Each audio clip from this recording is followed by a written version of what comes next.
ప్రభునందు మిక్కిలి ప్రియులైన మీ అందరికీ నజరేయుడైన యేసు క్రీస్తు నామంలో ప్రేమ అభివందనాలు తెలియజేస్తున్నాను. ప్రియులారా, గత వారం అంతా కూడా విజయవాడ ప్రాంతంలో దేవుని పరిచర్య జరిగిస్తూ మీ మధ్యకు క్షేమకరంగా మళ్ళా దేవుడు నడిపించుకొచ్చారు.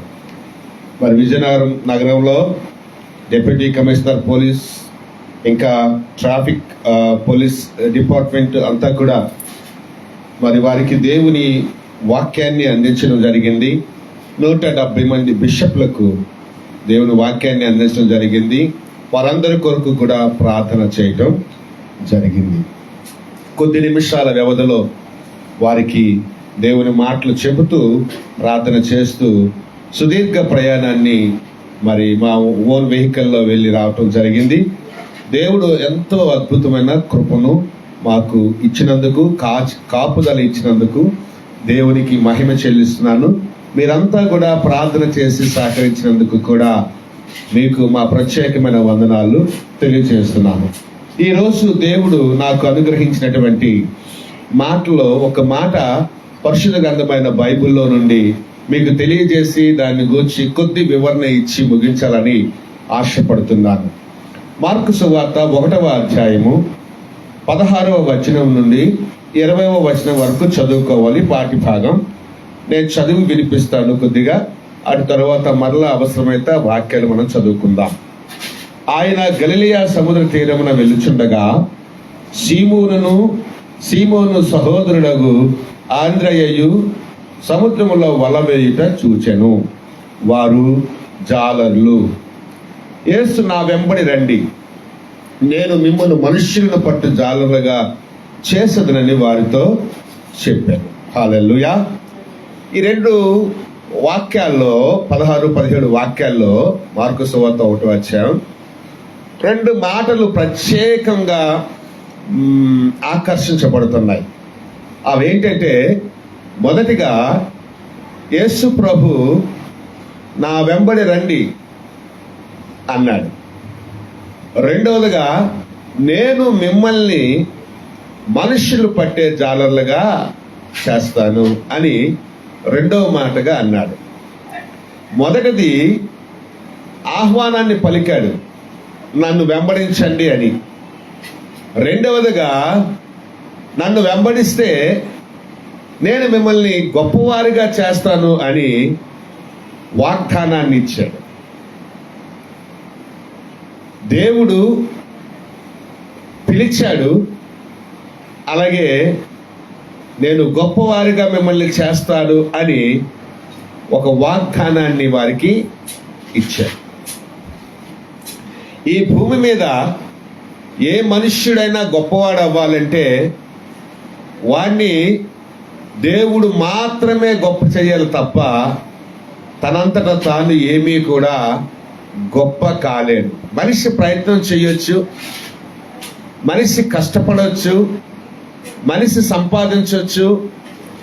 కానీ కొందరి జీవితాల్లో సంపాదించిన సంపద అంతా కూడా నిల్చోబెట్టుకోక పోగొట్టుకున్న వాళ్ళు కూడా ఉన్నారు. కానీ దేవుడిచ్చు ఆశీర్వాదము ఎవరు కూడా పోగొట్టుకోలేరు. దేవుడు ఆశీర్వదిస్తే ఆ ఆశీర్వాదము ఆ వ్యక్తి పట్ల, ఆ కుటుంబం పట్ల, ఆ వంశం పట్ల శాశ్వతంగా ఉండగలదు.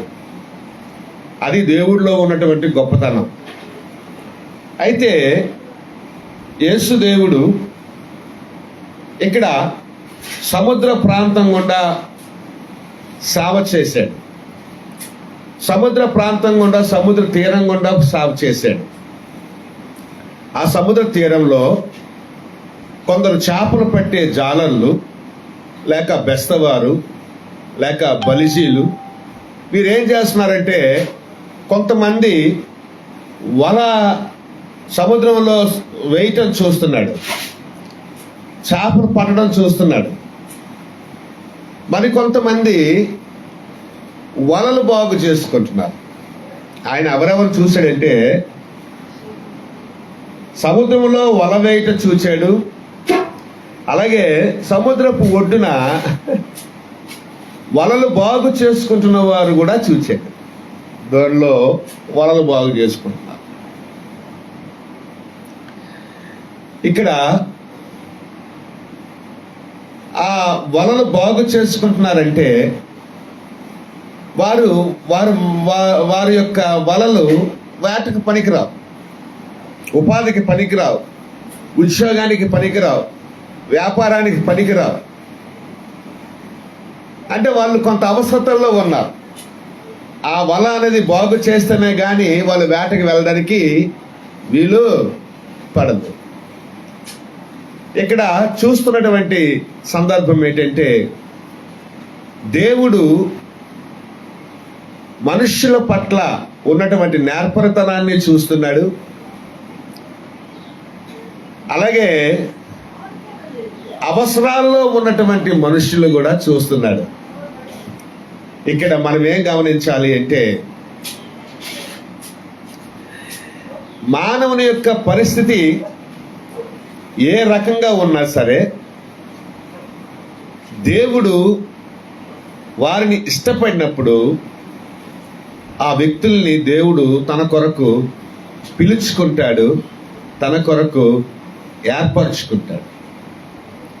అది ఏ వృత్తి అయినా సరే. వాళ్ళు చేపలు పట్టే వృత్తి వాళ్ళది. అయితే వీళ్ళు చేపలు పట్టే జాలర్లు, వల వేసే జాలర్లు, వలలు బాగు చేసుకునే జాలర్లు. యేసు ప్రభు పిలవగానే ఆయన వెనకతల ఈ వలలు వదిలేశారు, పడవలు వదిలేశారు, ఉద్యోగాలు వదిలేశారు, వ్యాపారాలు వదిలేశారు. ఆయన వెంట ఆయన సేవ చేయటానికి ఆయన శిష్యులుగా వెళ్ళిపోయారు. హల్లెలూయా, హల్లెలూయా. అయితే ఇక్కడ మనం గమనించుకోవాల్సిన విషయం ఏంటంటే దేవుడు నమ్మదగిన దేవుడు. మనుషుల్ని పిలిచాడు అంటే వారి పట్ల ఏదో ఒక సంకల్పము, ఒక ఆలోచన, ఒక అభిప్రాయము, ఒక ప్రణాళిక ఉంటుంది. ఆ ప్రణాళిక ఏంటంటే నేను మనుషులను పట్టే జాగ్రత్తగా చేస్తాను అని ఒక వాగ్దానం, ఒక ఒట్టు పెట్టుకున్నాడు వారితో. అది ఆయన యొక్క ప్రణాళిక. అయితే ఈ జాలర్లు అనేవారు వాస్తవానికి వాళ్ళ జీవన శైలి నేను మీకు చెప్తాను, వినండి. వీళ్ళు ఎలాంటి వారు, వీళ్ళని దేవుడు ఎలా చేసుకొచ్చాడు అని నేను మీకు కొన్ని మాటలు మొదటి భాగంగా చెప్పి ముగించాలని ఆశపడుతున్నాను. ఇక్కడ ఈ ఛానళ్ళు వీళ్ళేదో ప్రపంచంలో గొప్ప మనుషులు కారు, ప్రపంచంలో వీళ్ళు ఉన్నత స్థితిలో ఉన్నవారు కారు, ఉన్నత విద్యావంతులు కారు. మొదటగా వీరి గురించి ఏం చెప్పబడింది అంటే వీరి నైతికత కానీ, వీరి నాగరికత కానీ, వీళ్ళ నైపుణ్యత కానీ, లేకపోతే వీళ్ళ నాణ్యత కానీ సమాజంలో ఏం పెద్దవి కావు, ప్రభావితము చేసేటటువంటి జీవితాలు మాత్రం కావు, సాదా సీదా జీవితాలు మాత్రమే. చాలా ఏ రోజైతే వలకెళ్తారో ఆ రోజే కూలి దొరుకుతుంది. ఆ చేపలు ఏవో పడితే పట్టుకొని వచ్చి అమ్ముకొని బ్రతకడమే వీళ్ళ వృత్తి తప్ప వీళ్ళ దగ్గర గొప్పతనం అనేది ఏమీ కూడా లేదు. కొన్నిసార్లు వేటకెళ్ళినా ఆ వలలో చేపలు పడేవి కావు. వాళ్ళు రాత్రంతా వేటకెళ్ళారు, వాళ్ళు పగలంతా వేట చేసినా, రాత్రంతా వేట చేసినా ఆ వలలో కొన్ని సందర్భాల్లో వేటకెళ్ళినా చేపలు పడేవే కావు. ఈ రోజున మనము యూట్యూబ్లో చూస్తున్నాం, చాలా చూస్తున్నాం. ఏం చూస్తున్నాం? చేపలు పట్టడం చూస్తున్నాం. చూడండి, మేము 2 రోజులు 3 రోజులు వేటకొచ్చాం కానీ మా వలలో పెద్దగా చేపలు పడలేదు అని వాళ్ళు యూట్యూబ్లో చూపించడం చూస్తున్నాం. అలాగే ఆ రోజుల్లో కూడా వేటకెళ్ళినా సరే, వేటకెళ్ళకపోయినా సరే, వాళ్ళు వేటకెళ్తేనే జీవనం, వేటకెళ్ళకపోతే జీవనం అనేది ఉండేది కాదు. అటువంటి చిన్న సాధారణమైన జీవితాన్ని జీవించేటటువంటి జీవితాలు వీళ్ళవి. వీళ్ళ గురించి బైబిల్లో ఏం రాయబడిందో నేను కూడా మీకు చెప్పి ముగించాలని ఆశపడుతున్నాను. మొదటగా అపోస్తుల కార్యాలు 4వ అధ్యాయము 13వ వచనంలో వీళ్ళు విద్య లేని పామరులు అని రాయబడింది. వీళ్ళకి సరైనటువంటి చదువు లేదు. చూడండి, యేసు ప్రభు సేవ చేయాలి అంటే పెద్ద పెద్ద చదువులతో సంబంధాలు అవసరం లేదు. బీటెక్ చేయాలి, ఎంటెక్ చేయాలి, ఎంఎస్సి చేయాలి, ఎంబీబీఎస్ చేయాలి, లేకపోతే డివినిటీ చేయాలి, బ్యాచులర్ ఆఫ్ డివినిటీ చేయాలి, మాస్టర్ ఆఫ్ థియాలజీ చేయాలి. ఇవేవి అక్కర్లా, ఇవేవి అవసరంలా. బైబిల్ కాలేజీకి వెళ్తే ఏం నేర్పిస్తారో తెలుసా?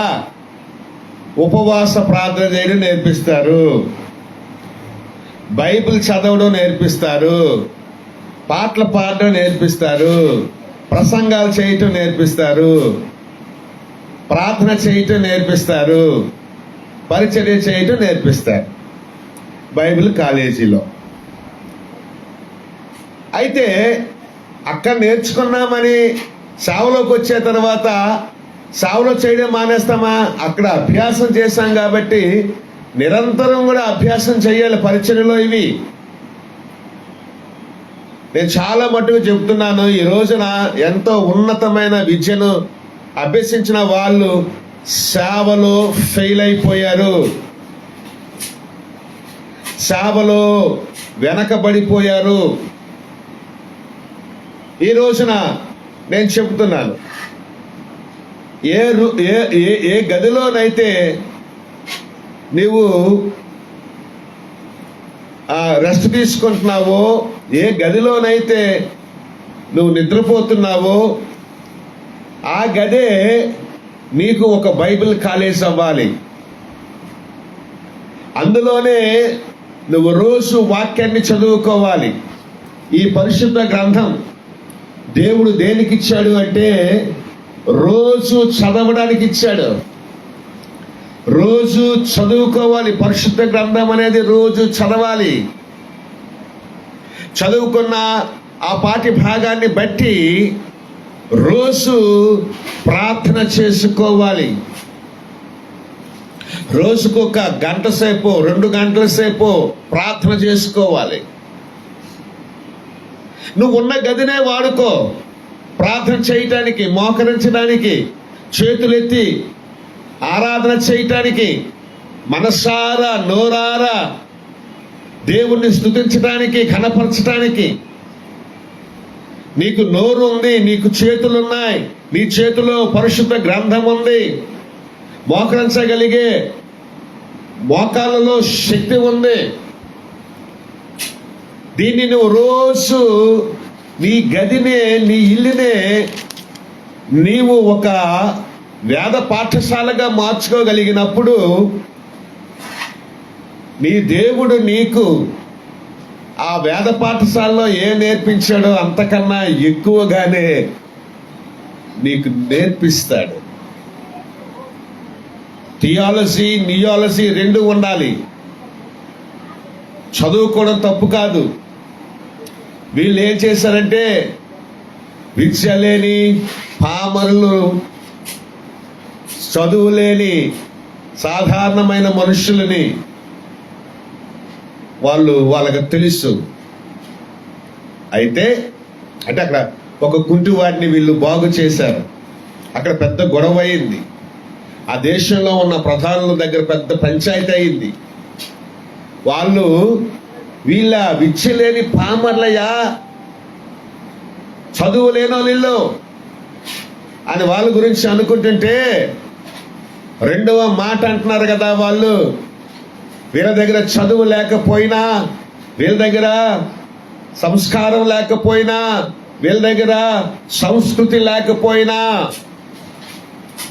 వాళ్ళు యేసుతో కూడా ఉన్నవారు అని వారు గ్రహించారు. హల్లెలూయా, హల్లెలూయా. వాళ్ళు యేసుతో పాటు కూడా సహజీవనం చేశారు. అంటే శిష్యరకం చేశారు. యేసుప్రభు ఎక్కడుంటే అక్కడికి వెళ్ళిపోయేవారు. యేసుప్రభు ఎక్కడుంటే అక్కడే పడుకునేవారు, ఎక్కడుంటే అక్కడే తినేవారు. 3.5 సంవత్సరాల శిష్యరకం, 3.5 సంవత్సరాల శిష్యరకం. సహజీవనం అంటే ఇక వేరే అర్థం వస్తుంది. శిష్యరకం అంటే ఆయన అక్కడికి వెళ్తే అక్కడికి వెళ్ళిపోయేవారు అంతే. ప్రియులారా, ఈ రోజున వాళ్ళు యేసు ప్రభువుతో కూడా ఉన్నవారు అని గుర్తెరిగారంటే ఎంత గొప్ప ధన్యత. వీళ్ళు యేసు బాబు మనుషులయ్యా అంటున్నాం. 4:13లో ఏమంటున్నాడంటే, వారు విచ్చలేని పామర్లని గ్రహించి ఆశ్చర్యపడి వారు యేసుతో కూడా ఉండిన వారని గుర్తెరిగారు. వాళ్ళకి గుర్తుకొచ్చింది బాగా. వీళ్ళు యేసు ప్రభు దగ్గరికి వెళ్ళినప్పుడు వీళ్ళ సంస్కృతి మారింది, వీళ్ళ సంస్కారం మారింది, వీళ్ళ నైపుణ్యత మారింది, వీళ్ళ మాట తీరు మారింది, వీళ్ళ జ్ఞానం అనేది ఊహించినటువంటి ఉన్నతమైన స్థితిలోనికి వెళ్ళిపోయింది అని ఆ రోజున వాళ్ళు గ్రహించారు. ఈ రోజున కూడా చాలా మంది ఎవరైతే యేసు ప్రభుతో సహవాసం చేస్తారో, ఎవరైతే యేసు ప్రభుని వెంబడిస్తారో, వాళ్ళ దగ్గర జ్ఞానం లేకపోయినా దేవుడు తగిన జ్ఞానముతో, తగిన పరిజ్ఞానముతో, పాండిత్యముతో వాళ్ళ జీవితాలని నింపుతాడు. హల్లెలూయా. తెలియని విషయాలు, అనేక విషయాలు తెలియచేస్తాడు. అటు పరలోక సంబంధమైన జ్ఞానము, ఇటు భూ సంబంధమైన జ్ఞానము దేవుడు కలుగ చేస్తాడు. ఎవరితో ఎలా మాట్లాడాలో, ఎక్కడ ఏం మాట్లాడాలో, ఎప్పుడు ఎలా మాట్లాడాలో ప్రభువు వీళ్ళ జీవితాలకు నేర్పించాడు. ఇప్పుడు వాళ్ళని చూచి వాళ్ళని గుర్తించారు. వాళ్ళు ఇంతకు ముందు వాళ్ళని గుర్తించలేదు వాళ్ళు, కానీ ఇప్పుడు వాళ్ళు గుర్తించారు. యేసు ప్రభుతో ఉంటే జీవితం మారుతుంది. అందుకోసమే ప్రతి ఒక్కరికి ప్రభువు నమ్ముకోండరా అని చెప్తాం. ప్రభువు నమ్ముకోండి, కావలసిన జ్ఞానం దొరుకుతుంది, జీవితాలు మారుతాయి. చూడండి, ఈ లోకంలో మనుషులు మారిపోతున్నారు కానీ మనస్సులు మారటం లేదు, జీవితాలు మారటం లేదు. ఎప్పుడూ కూడా మనం మారుతూనే ఉండాలి, మనలో మార్పు వస్తూనే ఉండాలి. అది అప్పుడు ఈ లోకంలో ఒక గుర్తింపు అనేది మనకి వస్తుంటుంది. రెండవదిగా వీళ్ళ నైపుణ్యత ఏంటంటే, వీళ్ళు పిరికి వాళ్ళు. యేసు ప్రభువుని వెంబడిస్తూనే యేసు ప్రభువుని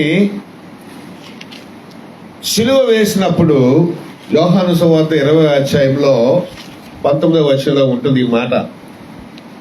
యేసు ప్రభు సిలువ వేసినప్పుడు, సమాధి చేయబడినప్పుడు వీళ్ళందరూ వెళ్ళి ఏంటంటే ఒక గదిలో దాక్కుండిపోయారు. అక్కడ ఒక మాట, చక్కని మాట రాయబడుతుంది.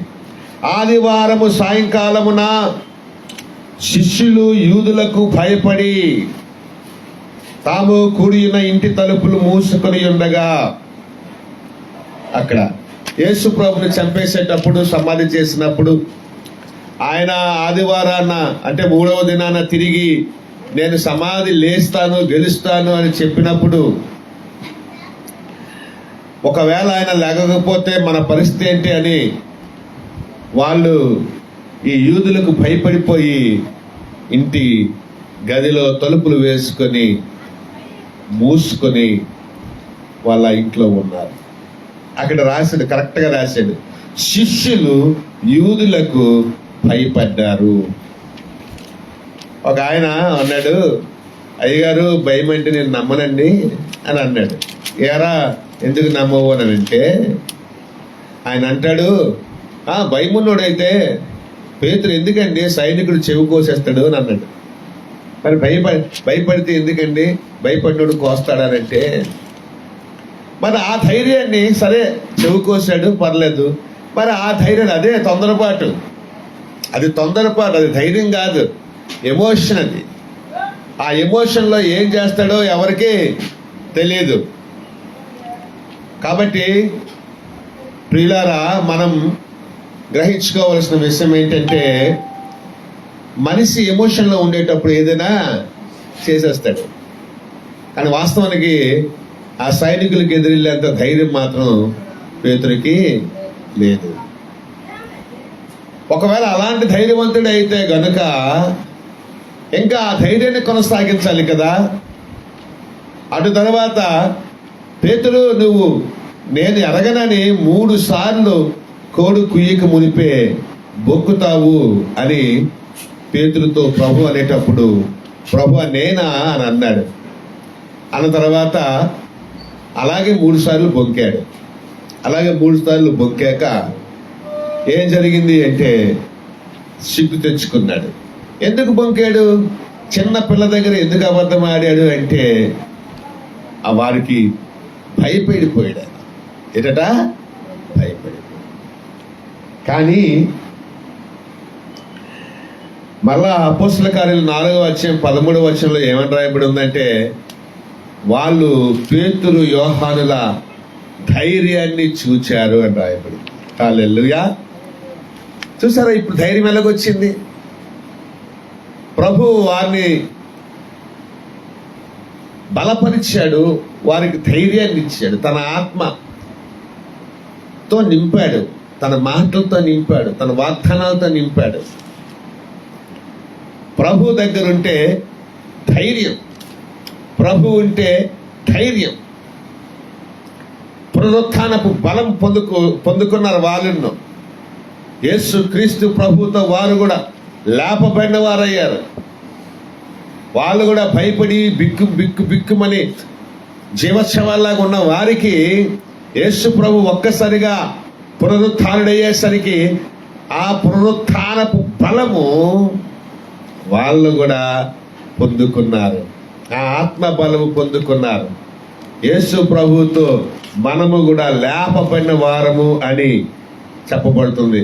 రోమిలకు రాసినటువంటి పత్రికల అపోస్తలుడైన పౌలు 8:11 మాట అంటాడు, మృతుల్లో నుండి యేసుని లేపిన వాని ఆత్మ మీలో నివసించిన ఎడలా, మృతుల్లో నుండి క్రీస్తు యేసును లేపిన వాడు చావునకు లోనైన మీ శరీరములను కూడా మీలో నివసించుతున్న తన ఆత్మ ద్వారా జీవింప చేస్తాడు, ధైర్యాన్ని ఇస్తాడు, జీవాన్ని ఇస్తాడు. రెండవదిగా పిరికి వాళ్లకు ధైర్యాన్ని ఇచ్చాడు. పిరికి వాళ్ళ దేవుడు ఏం చేశాడు? ధైర్యవంతులుగా చేశాడు. మూడవది, వీళ్ళకి ప్రపంచం అంటే ఏంటో తెలీదు. ఎప్పుడు ఆ సముద్రమే, ఆ చేపలే, ఆ పడవలే, ఆ వలలే తప్ప ఇంకేవి తెలియదు. ఎప్పుడు కూడా ఆ 4 పర్లాంగలే, ఆ లైట్ హౌసే, ఆ చేపలే, ఆ వలలే తప్ప ఇంకేవి కూడా వాళ్ళకి తెలియదు. అప్పుడు లైట్ హౌస్లు కూడా ఉండేవి కాదు, తర్వాత మనకు వచ్చినాయి లైట్ హౌస్లు.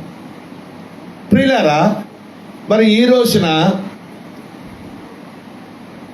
ఎంతమంది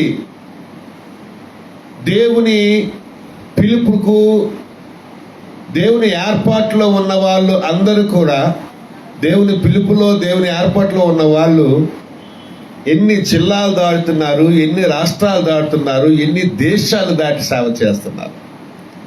మన ప్రాంతంలోనే, మన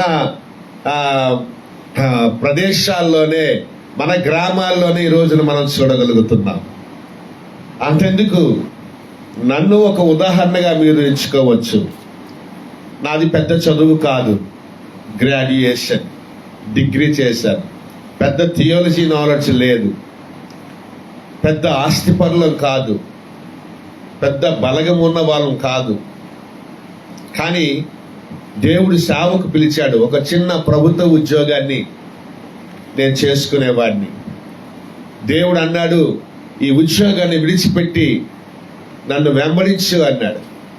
అప్పుడు నేను అడిగాను, దేవా, నేను ఉద్యోగం విడిచిపెట్టేస్తే నా భార్యను మా బిడ్డల్ని మేము ఎలా పెంచుకోవాలయ్యా, నేను ఎలా పోషించాలి అని దేవుని అడిగినప్పుడు ఆ దేవుడి దగ్గర ఉపవాస ప్రార్థనలు చేసి దేవుణ్ణి వేడుకొని దేవుణ్ణి అడిగినప్పుడు దేవుడు ఒక వాగ్దానాన్ని ఇచ్చాడు.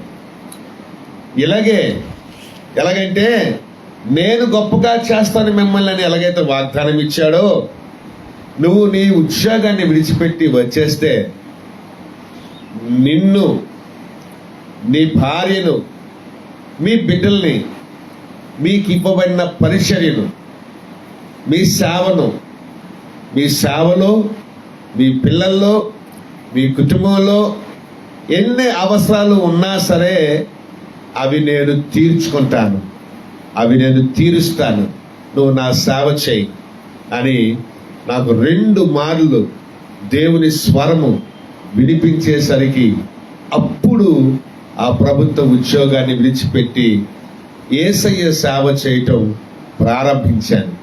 నేటికి 24 సంవత్సరాలు పూర్తి కాలపు ప్రభు పరిచర్య చేస్తున్నాను. నేను చాలా పిరికివాడిని. మొదట రాత్రి 10-11 అయిందంటే బయటకు రావడం భయం, ఒంటరిగా ప్రయాణం చేయటం భయం. అటువంటిది ఇప్పుడు అర్ధరాత్రులు, లేకపోతే అది కొండ ప్రాంతమా, లోయ ప్రాంతమా, లేకపోతే దెయ్యాలు తిరిగే ఏరియా, పులులు సింహాలు తిరిగే ఏరియా, భయంకరమైన పరిస్థితుల్లో ఉన్న గ్రామాల, పట్టణాల ఒక్కడనే వెళ్ళి వస్తుంటాను. హల్లెలూయా. ఒక్కడనే వెళ్తా ఉంటుంటాను. మా పిల్లలు ఇంకా చిన్న పిల్లలు 17, 18, 19 సంవత్సరాల్లో ఉన్నారు. వాళ్ళు చదువుల్లో ఉంటారు, అమ్మగారు ఇంటి దగ్గర ఉంటారు. ఎక్కడికైనా సేవకు ఒక్కడనే రాత్రి, అది 1 గంట, 2, 12 ఇలాంటి భేదాలు ఏమీ లేకుండా తిరిగి వస్తుంటారు. కారణం ఏంటో తెలుసా? దేవుడిచ్చే ధైర్యం. తరువాత దేవుని కృపలో నేను సుమారుగా 5 ఖండాలు దర్శించి దేవుని సువార్తను ప్రకటించే కృప దేవుడు నాకు ఇచ్చాడు.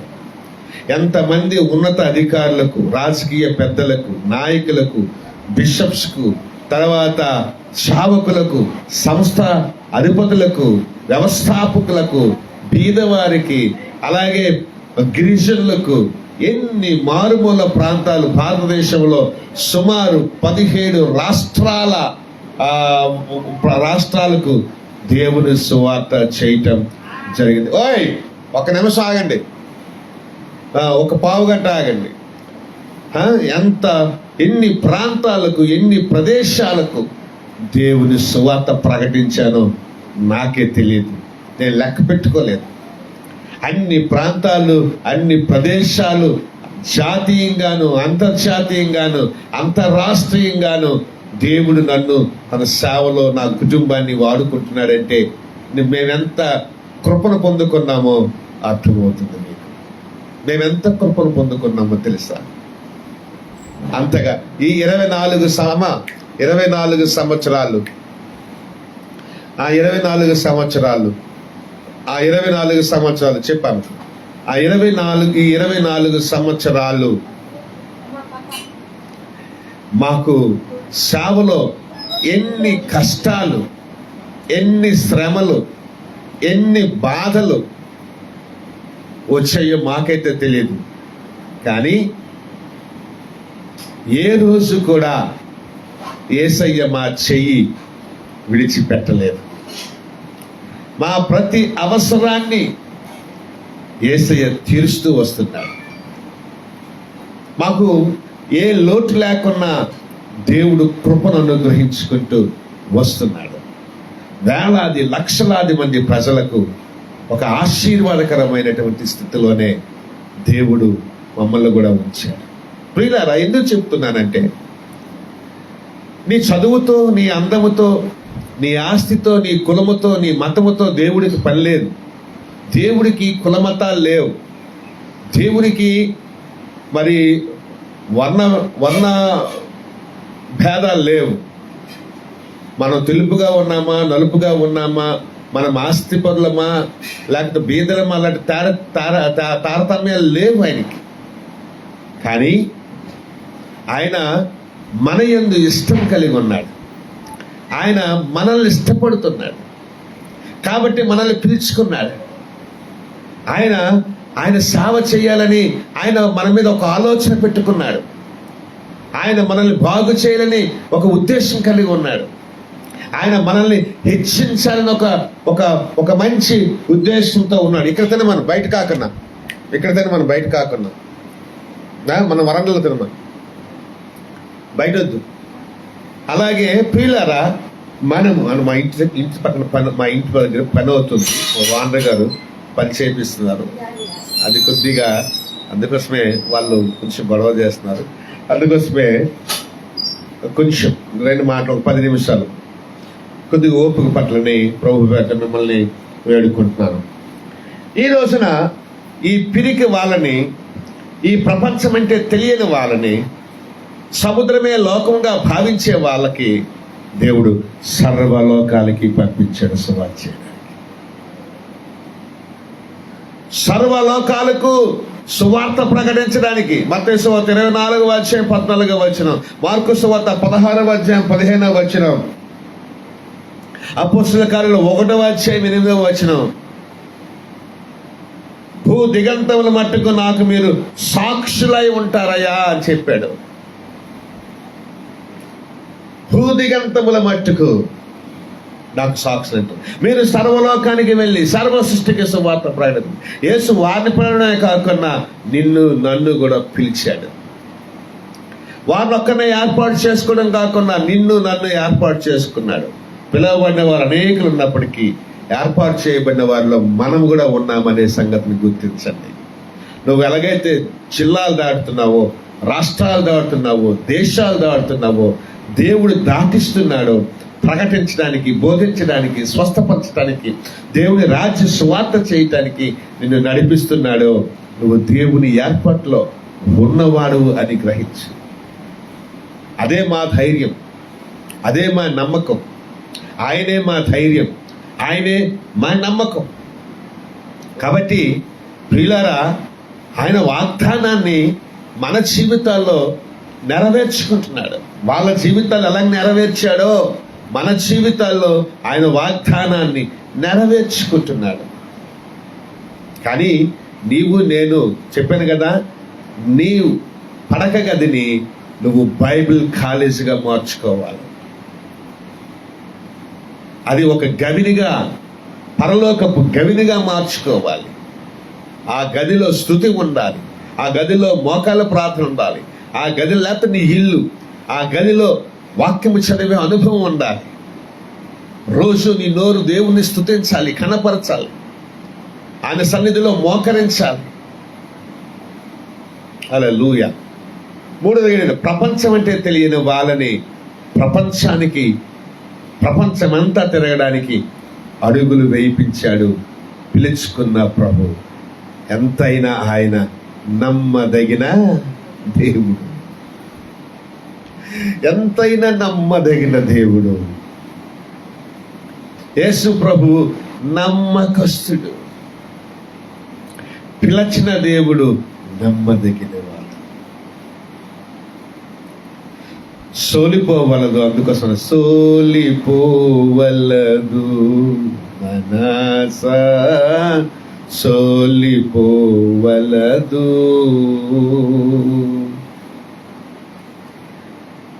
నిన్ను పిలిచిన ప్రభువు నమ్మకస్తుడు అనే విషయాన్ని నువ్వు గ్రహించాలి. ఆయన కోసం నువ్వు అడుగులు వేయాలి.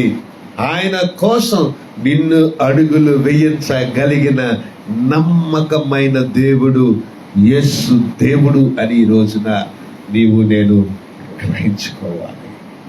హల్లెలూయా, హల్లెలూయా. నాలుగవదిగా,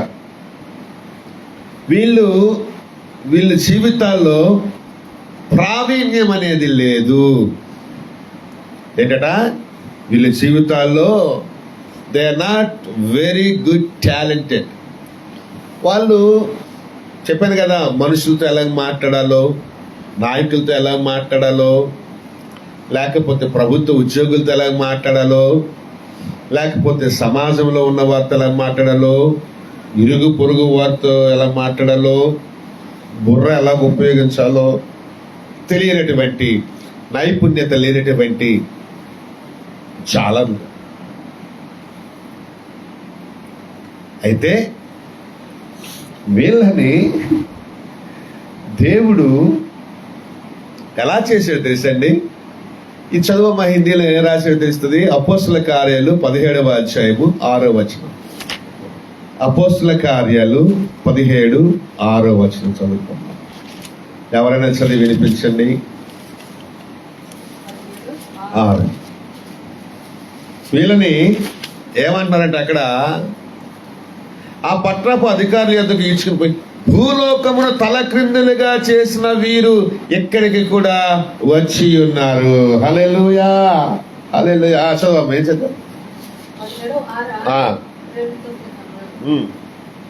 उन्हें वहां न पाकर वे ये चिल्लाते हुए यासोन और कुछ भाइयों को नगर के हाकिमों के सामने खींच लाए। ये लोग जिन्होंने जगत को उल्टा पुल्टा कर दिया, जगत को उल्टा कर दिया, यहाँ भी जगत को ये लोग जगत को उल्टा पुल्टा कर दिया. हो ప్రైజ్ ది లార్డ్, హల్లెలూయా. నేను చెప్తుంటే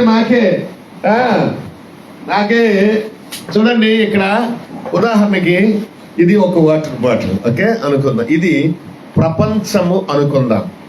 this is the globe, okay. ఈ ప్రపంచాన్ని తలక్రిందులుగా చేశారంట.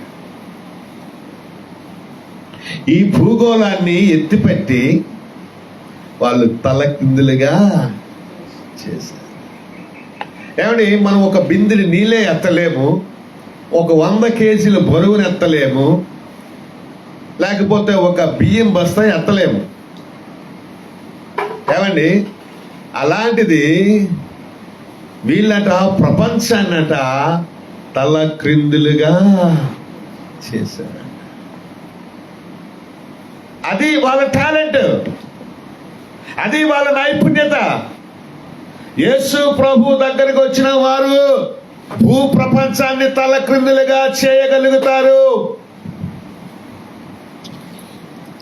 భూ ప్రపంచాన్నే తలక్రిందులుగా చేస్తారు.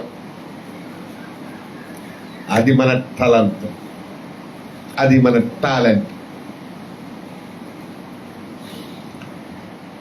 ప్రావీణ్యత లేనివారు భూమిని जगत को ए लोग जगत को उल्टा पुल्टा कर दिया. They made the whole world inversed. వీళ్ళు ప్రపంచాన్ని తలక్రిందులుగా చేశారు. అది వాళ్ళ ప్రావీణ్యత. 5వదిగా చెప్పుకుంటే గనుక,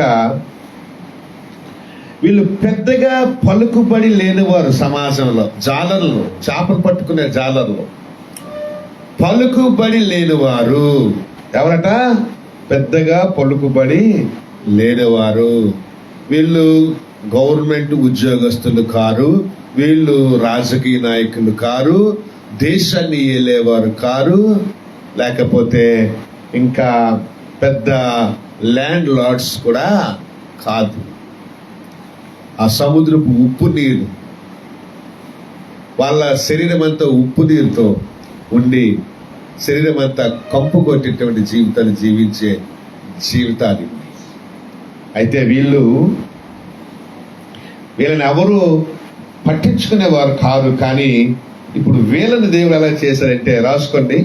అపోస్తుల కార్యాలు 10వ అధ్యాయం 5వ వచనం, అపోస్తుల కార్యాలు 9వ వచనం 38వ వచనంలో అక్కడ దోర్కా చనిపోతుంది. దోర్కా చనిపోతే అక్కడ ఉన్న సంఘ సభ్యులు పేతురు గారికి కబురు పెట్టారు. ఆ పేతురు వచ్చి ఆ దోర్కాని బ్రతికించాడు. చచ్చిపోయిన మనిషిని బ్రతికించాడు. ఏంటి ఎవరైనా ఇళ్లలో ఎవరైనా చనిపోతే ఏం చేస్తారు? ఆ శవాన్ని కడిగి వాళ్ళు గదిలో పెట్టారు.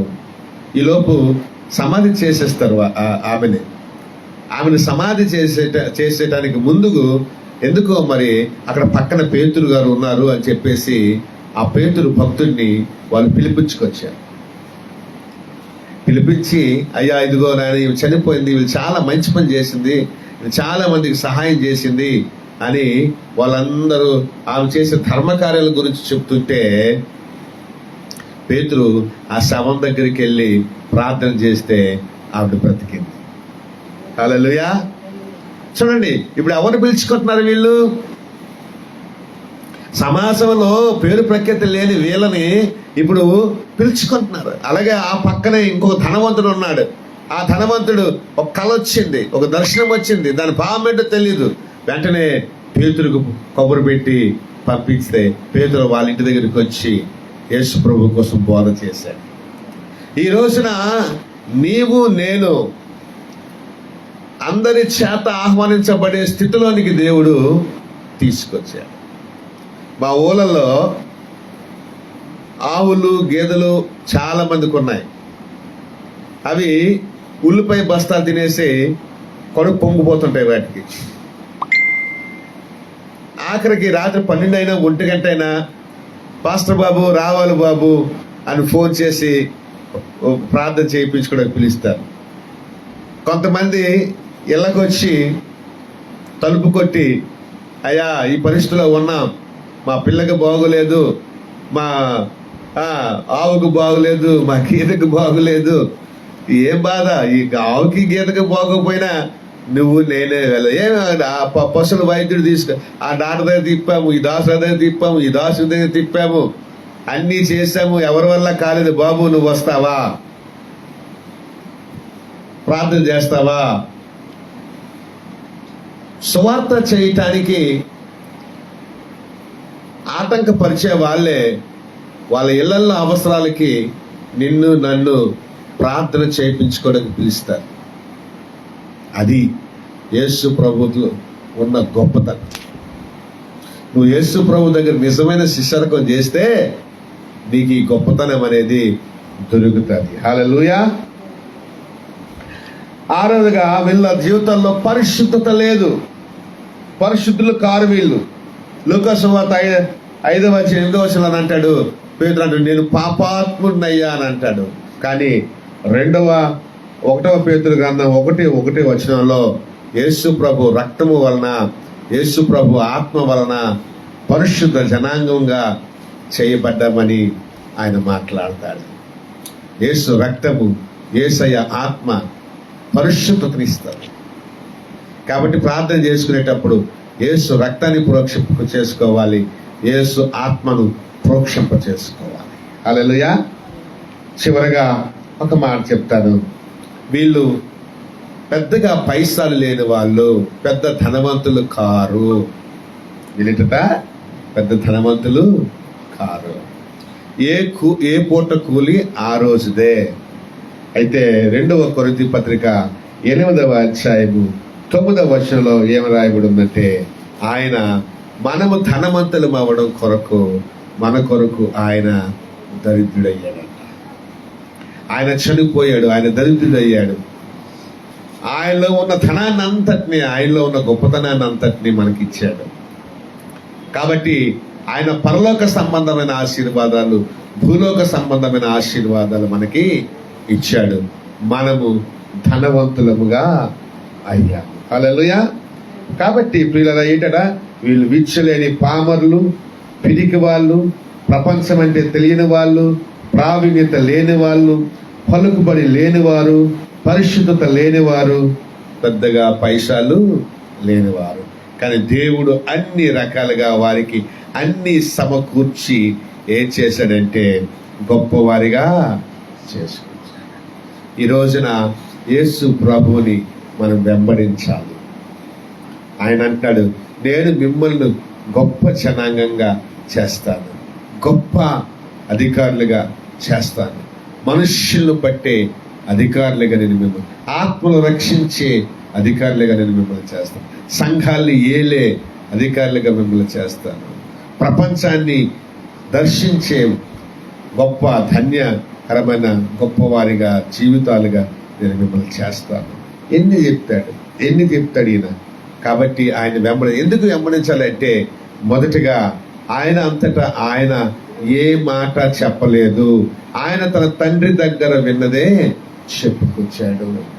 ఆయన రోజు తన తండ్రితో ప్రార్థనా జీవితాన్ని కలిగి ఉన్నాడు.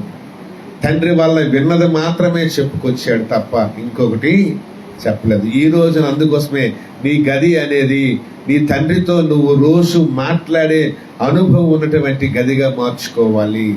ప్రార్థనా గదిగా మార్చుకోవాలి. ప్రార్థన ఇల్లుగా మార్చుకోవాలి. దేవుడి దగ్గర మోకరించి ప్రార్థన చేయాలి. కన్నీరు కార్చి ప్రార్థన చేయాలి. ఆకాశము వైపు చేతులెత్తి ప్రార్థన చేయాలి. నువ్వు రోజు తండ్రితో మాట్లాడుకోవాలి. నీ కష్టం చెప్పుకోవాలి. ఇరుగు పొరుగు వారి కష్టాలు చెప్పుకోవాలి. ఇతరుల కొరకు ప్రార్థన చేయాలి. పేదవారి కొరకు ప్రార్థన చేయాలి. అధికారుల కొరకు ప్రార్థన చేయాలి. గ్రామస్తుల కొరకు ప్రార్థన చేయాలి. ప్రయాణికుల కొరకు ప్రార్థన చేయాలి. ప్రపంచం కొరకు ప్రార్థన చేయాలి. ఇది నువ్వు అలవాటు చేసుకోవాలి. యేసు ప్రభువుని వెంబడిస్తున్నావంటే ఈ డిసిప్లిన్ నీకు ఉండాలి. ఈ క్రమశిక్షణ నీకు ఉండాలి. అప్పుడు ఆ గ్రామానికి నీ వల్ల మేలు కలుగుతుంది. ఆ గ్రామంలో నీకు కూడా మేలు కలుగుతుంది. రెండవదిగా, ఏది పడితే చెప్తున్నా, మొదటిది ఏంటంటే దేవుడితో మాట్లాడి దేవుడు నీతో ఏం మాట్లాడుతున్నాడో అది మాట్లాడాలి. ఏది పడితే అది మాట్లాడతాక లేదు. ఏది పడితే అది మాట్లాడితే నీకు సమాజంలో సంఘాల్లో విలువ అనేది ఉండదు. నువ్వు దేవుడి మాట ఏదైనా మాట్లాడితే ప్రజలందరూ నిన్ను నెత్తి మీదకి ఎక్కించుకుంటారు. రెండవదిగా, ఏది పడితే అది చేయకూడదు. నీకు తండ్రి ఏం చెప్పాడో, యేసయ్య నీకు ఏం చేయమని చెప్పాడో ఆ పని చెయ్యి. అప్పుడు తండ్రి నీ వల్ల మహిమపరచబడతాడు. ప్రజలందరూ అనుకుంటారు నువ్వు నిజంగా యేసు ప్రభు మనిషి అనుకుంటారు. యేసు ప్రభు సేవకుడు అనుకుంటారు. అంతేగాని నువ్వు చెప్పేది ఒకటి, నువ్వు చేసేది ఒకటి అయితే నీకు సమాజంలో విలువ ఉండదు. దేవుడి దగ్గర కూడా నీకు ఆశీర్వాదాలు దొరకవు. యేసు ప్రభు కూడా తన తండ్రి చిత్తం చేయటమే ఉద్యోగంగా ఈ లోకంలో బతికాడు. చివరిగా ఒక మాట చెప్పి ముగిస్తాను. మూడవదిగా, యేసు ప్రభు అభిషేకించబడ్డాడు. దేవుని ఆత్మచేత అభిషేకించబడ్డాడు. అందుకొరకే చాలా మందికి బీదవారికి కానీ, కుంటి వారికి కానీ, గుడ్డు వారికి కానీ, మోగవారికి కానీ, చెవిరి వారికి కానీ, లేకపోతే చనిపోయిన వారికి కానీ వెళ్ళి మేలు చేసుకొచ్చాయి. ఈరోజు నీ వల్ల ఎంతమందికి మేలు కలుగుతుంది?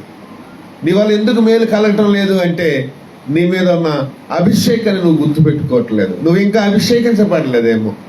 అభిషేకించబడి కొన్నేళ్ళతో చెబుతున్నాడు పేతురు, ఏమయ్యా, యేసుని పరిశుద్ధాత్మతోనూ శక్తితోనూ అభిషేకించాడు, ఇతరులకు మేలు చేయటానికి అభిషేకించాడయ్యా అని చెప్తున్నాడు. అందుకోసమే కుంటివారు, గుడ్డివారు, చీకట్లో ఉన్నవారు, చెరలలో ఉన్నవారు, రోగులు, వ్యాధిగ్రస్తులు, పేదలకు అందరికీ ఈ లోకంలో పాపులకి మేలు జరిగింది. నీవు కూడా ఆయన వెంబడించే నీవు యేసు ప్రభులాగా ప్రార్థనా జీవితాన్ని కలిగి ఉండాలి. యేసు ప్రభులాగా తండ్రి చిత్తాన్ని, దేవుని నీతిని, దేవుని రాజ్యాన్ని వెతికేటటువంటి అనుభవంలో నువ్వు ఉండాలి. మూడవదిగా, యేసు మీద ఉన్న అభిషేకం నీ మీద ఉండి ఆయన నువ్వు వెంబడించి ఆయన చెప్పింది చేస్తే, ఆయన చెప్పింది వింటే, మాట్లాడితే, ఆయన చెప్పింది చేస్తే, ఆయన మీద ఆయన చేసింది చేస్తే నీవు నేను అనేక మందిని ఆకర్షిస్తాము. ఆయన్ని మనము వెంబడించినట్టుగా మనల్ని అనేక మంది వెంబడిస్తారు అని ఈ రోజున నేను మాటలు చెబుతున్నాను. సమస్త జనులను మీరు శిష్యులుగా చేయండి అని ప్రభు చెప్పాడు. యేసు ప్రభు శిష్యులుగా మనం ఎలాగున్నామో ఈ లోకంలో అనేక మందిని ఆయన శిష్యులుగా మనము చేయవలసిన వారమై ఉన్నాము. దేవుడు మనల్ని అంత గొప్పవారిగా మరి చేయబోతున్నాడు, చేస్తున్నాడు.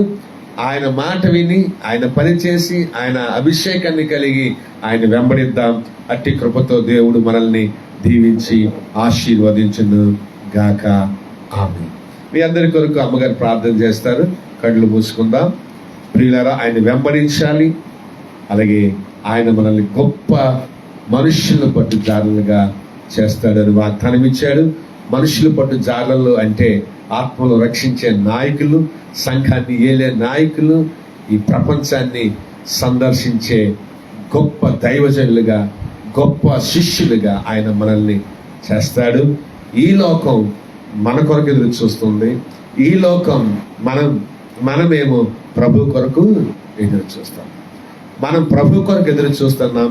ఆయన రావాలి అంటే మనం ఈ ప్రపంచం అంతా తిరిగి సువార్త చేయాలి. అప్పుడే అంతం వస్తుంది, అప్పుడే ఆయన వస్తాడు. సువార్త జరగకున్నా ఆయన రాకడా జరగదు. కాబట్టి మనం సువార్త చేయాలంటే ఈ ప్రపంచపు వైపు అడుగులు వేయాలి. మనం ప్రపంచపు వైపు అడుగులు వేయాలి అంటే ఆయన్ని వెంబడించాలి. ఆయన చేత గొప్పవారం అవ్వాలి. అతి కృప దేవుడు మనకి ఇవ్వబోతున్నాడు నమ్ముతూ మరి ఈ మాటలు నేను ముగిస్తున్నాను. అమ్మగారు వచ్చి ప్రార్థన చేస్తారు. తదుపరి కార్యక్రమంలోకి మనం నన్ను వెంబడించి చేసుకోండి. సకల ఆశీర్వాదాలు కారణపోతాన్ని ఘనమైన నామములో స్తుతి స్తోత్రం చెల్లిస్తాం తండ్రి. ప్రభా రక్షిత నుంచి దీని వరకు ప్రభా నీ రెక్కల కింద ప్రభా మనం భద్రపరిచే విధానికి స్తోత్రాలు అయ్యా. ప్రభా ఈ పంచాంగ సమయంలో తండ్రి ప్రభా నీ దాస్ ద్వారా తండ్రి ప్రభా యేసయ్యా అయ్యా తండ్రి నీ బలమైన స్వరం ప్రభా మా అందరికి వినిపించేవి దేవా. నీకు స్థితి స్తోత్రం చెల్లిస్తాం తండ్రి ప్రభా. ఇదిగో తండ్రి ప్రభా అయ్యా తండ్రి నిజంగా ఈ దినం నుంచి ప్రభా నిన్ను వెంబడించిన వారుగా ప్రభా మేము ఉండాలి తండ్రి. నిన్ను వెంబడిస్తే ప్రభా మీరు గొప్పవారుగా మమ్మల్ని చేస్తావు తండ్రి. నువ్వు అర్థాన్ని ఇచ్చావు తండ్రికి స్థితి స్తోత్రాలు చెల్లిస్తాం తండ్రి ప్రభా. ఈ లోకంలో ప్రభా ఈ లోకంలో సర్వలోకంలోకి వెళ్ళి సర్వ సృష్టికి స్వార్థ ప్రకటించమన్నావు తండ్రి ప్రభా. అంటే దీవింత మమ్మల్ని నింపమని ప్రార్థిస్తుందండి. అలాగే ప్రభా నీ పరిశుద్ధతాన్ని ప్రభా కలిగి ఉండడానికి మీ గొప్ప అనుగ్రహంలో ప్రభా అనుగ్రహించమని ప్రార్థిస్తుందండి.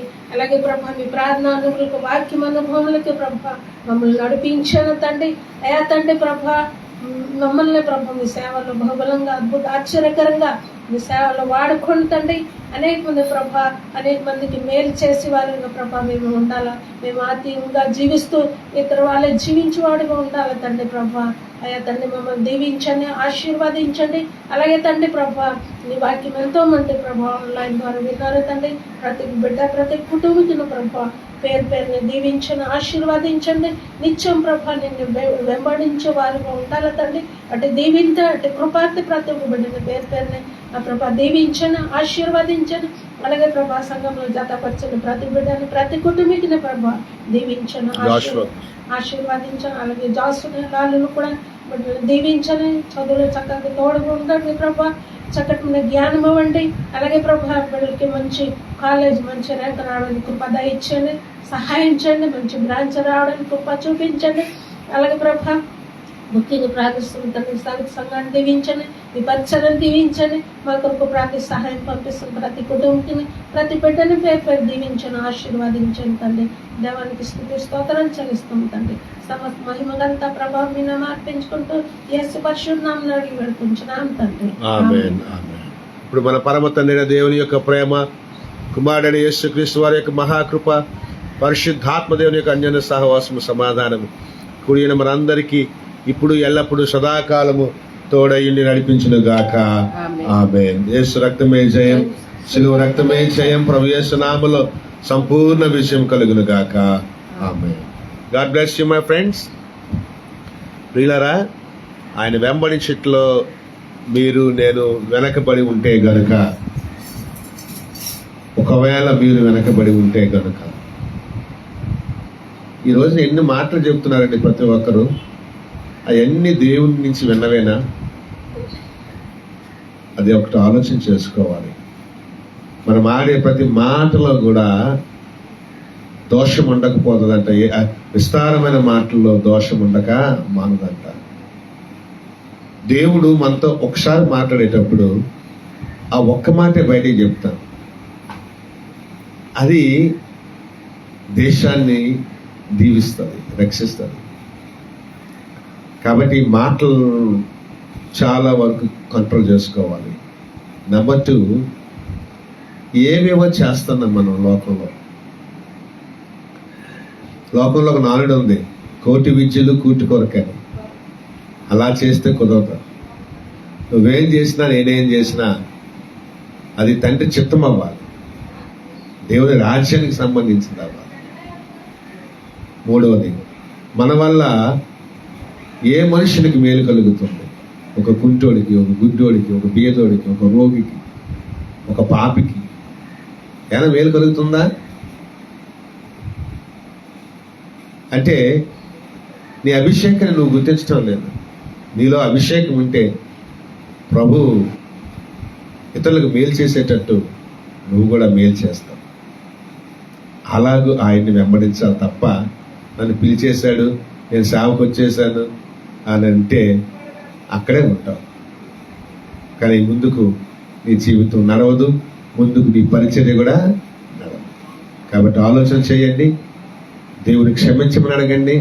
నేను నిన్ను వెంబడించాలి ప్రభువా, చక్కగా వెంబడించాలి అనేటటువంటి ఒక నిర్ణయాన్ని తీసుకొని ఆయన నామాన్ని ఘనపరిస్తే అప్పుడు ఆయన ఇచ్చే వాగ్దానం మిమ్మల్ని గొప్ప వారిగా చేస్తాను, లేకపోతే మనుషులు పట్టే దారులుగా చేస్తాను అని ఏ వాగ్దానం ఇచ్చాడో ఆ వాగ్దానం అనేది మన జీవితంలో ఆయన తప్పనిసరిగా నమ్మకమైన దేవుడు కాబట్టి నెరవేరుస్తాడు.